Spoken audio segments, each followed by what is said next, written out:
अस्सलाम वालेकुम दोस्तों। दूसरी जंग अज़ीम के दौरान अलाइड फोर्सेस के कुछ सिपाही जापानियों के नरगे से बचकर वापस अपने कैंप में पहुंचते हैं।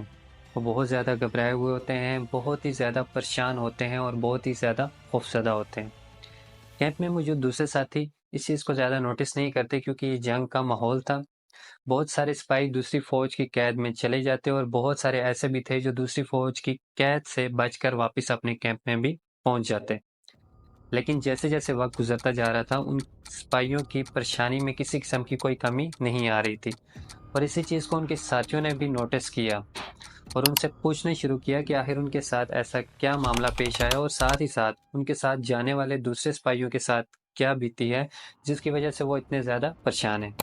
जिसके जवाब में सिपाही अपनी कहानी शुरू करते हैं कि कैसे उनके साथियों को जापानियों ने अज़ियतनाक मौत से दो चार किया। दोस्तों, आज की इस वीडियो में आपको इंसानी फितरत के मुज़ालिम की एक छोटी सी झलक दिखाने की कोशिश करूंगा। उम्मीद है आपको वीडियो पसंद आएगी। अगर वीडियो पसंद आए तो चैनल को सब्सक्राइब कर दें और बेल आइकन को भी प्रेस कर दें ताकि इस तरह की मज़ीद वीडियो आप तक बर वक्त पहुँचती रहें। दोस्तों, ये बात है साल 1940 की, जब दूसरी जंग अज़ीम अपने ज़ोरों पर थी। दूसरी जंग अज़ीम की शुरुआत होती है साल 1939 में और दूसरी जंग अज़ीम का इख्तिताम होता है साल 1945 में जापान के ऊपर एटम बम गिरने के बाद। दोस्तों, इस जंग में दुनिया दो हिस्सों में तकसीम हो चुकी थी। एक तरफ थे अलाइड फोर्सेस, दूसरी तरफ थी एक्सिस पावर। अलाइड फोर्सेस में शामिल चंद बड़े मुल्कों के नाम थे British empire, United State of America, Soviet Union और चाइना। जबकि दूसरी तरफ एक्सिस पावर में शामिल थे Nazi German, empire of Japan और किंगडम ऑफ इटली। दोस्तों, दूसरी जंग अज़ीम के दौरान पूरी दुनिया में लातादाद अमवात हुई।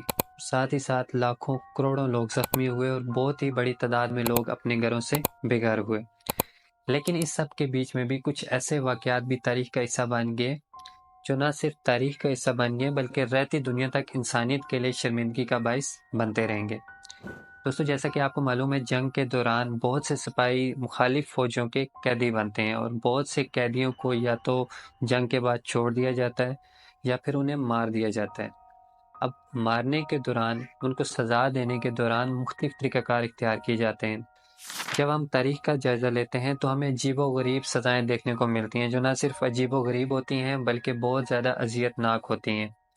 इसी तरह दोस्तों, दूसरी जंग अज़ीम के दौरान भी मुख्तलिफ तरीक़ाकार से सिपाहियों को मार दिया जाता है, या तो फिर सिंपल शूट करके मार दिया जाता है या फिर उन्हें फांसी दे के मार दिया जाता है। जंग के बाद भी सम टाइम मारा जाता है, लेकिन इन सब के बीच में जापानियों ने एक अनोखा तरीका निकाला जिससे वो अपने कैदियों को सज़ा देते थे, उन्हें मारते थे।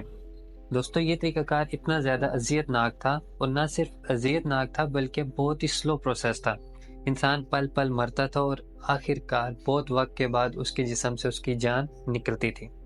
दोस्तों, इस सज़ा के तरीक़ाकार को हम बम्बू टॉर्चर के नाम से जानते हैं। तो दोस्तों, अलाइड फोर्सेस के वो सिपाही अपने साथियों को, अपने मरने वाले साथियों की कहानी सुनाते हैं। उनके मुताबिक जापानी फोर्सेस अपने कैदियों को एक जंगल में लेकर जाते। वहां पर उन्हें जमीन से कुछ फीट ऊंचा रस्सियों की मदद से बांध दिया जाता।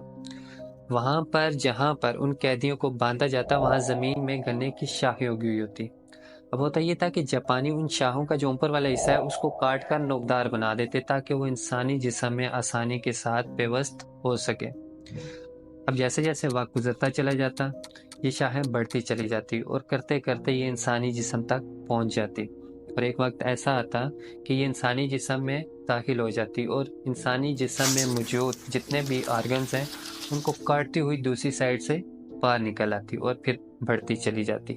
दोस्तों, यहाँ पर इमेजिन करें कि उस बॉडी को, उस इंसान को कितनी अज़ियत का सामना करना पड़ता होगा और ये ऐसी अज़ियत है जो मुसलसल हो रही होती है, इंसान को फ़ील हो रहा होता है एक-एक पल का।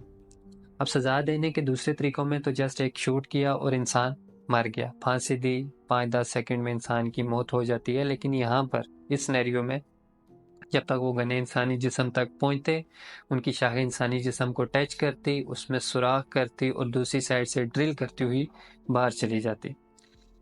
दोस्तों, इस तरीक़ाकार से जापानियों ने बहुत सारे कैदियों को सज़ाएँ दी और ये चीज़ तारीख में मौजूद है और ना सिर्फ जापानियों ने बल्कि इसके साथ-साथ श्रीलंका और मलेशिया के भी कुछ इलाकों में ऐसे वाक़यात रोनुमा हुए जहाँ पर इंसानों को इस तरह से सज़ाएँ दी गई।